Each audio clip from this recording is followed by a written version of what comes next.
when I did my my talk a while back,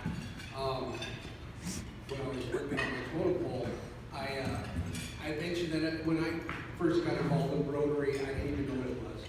My boss was in Aurora, part of Rotary, and told me I should get involved. So I seeked it out, and Kenny was great enough to sponsor me.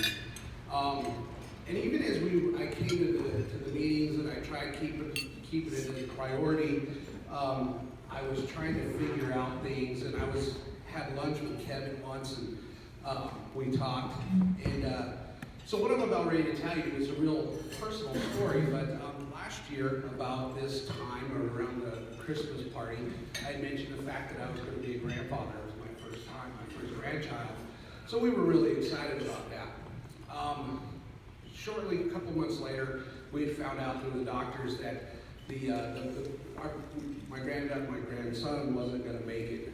He had a terminal illness, and if he lived, it was going to be for just moments after birth, if he made it through birth. So it was in April that my daughter and I, we went to the doctor one day, and they didn't find a heartbeat. So immediately the doctor called Parkview Hospital and got us a room over there so we could go in. She was going to have to deliver. I was in my prior employment, I was a funeral director. I did this for a lot of babies or a lot of parents and grandparents, but I never thought I'd be doing it for my own, or at least going through that walk with my own daughter. We kept it kind of quiet just because people, they don't know what to say exactly. You know, they don't, do you say I'm sorry, do you go to a service, do you?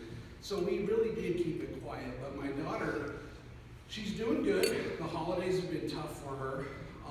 But while she was delivering and while we were there, the hospital staff just treated us like we were, you know, very special.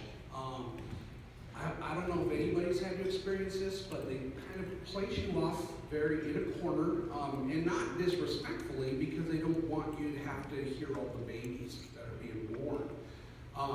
And there's like a picture with a very delicate picture of a leaf floating on a lake. I remember it in full detail, because it's like a hint to all the staff that are walking in and out of there that there's something very delicate going on in this room. But the staff at Parkview treated us so awesome. And after it was all over, it kind of played back that when I first started getting involved with Rotary, I went and saw Walt Bassett. I had to go out and sit down with him for a few minutes, and he told me, you know, as far as Rotary goes, if I was a stranger in town, I'd find a Rotarian before I'd find a police officer. And he said they're always willing to help. So I was at the hospital that day, and I thought, you know what? Mike Baxter is the CEO here. We belong in the same Rotary. I went to go find him because I wanted to tell him how awesome they were. Now that staff didn't know that I was in the same Rotary as Mike, but they treated us so awesome. And even to this day, they have a grief support group there for parents that have lost, or grandparents that have lost their babies, that we were involved in. It's a very small group, and we know there's a lot of people that need this help. So I've kind of tried to help get this word out that it's available there. But Mike, I will forever be grateful to you and your staff. So at that point, that was the real experience that let me know that what a Rotarian and being a Rotarian is all about. Because their staff is always good as their leader. And then the next day, a couple weeks later, when I made it back, you came up and very confidentially asked me if I was doing okay.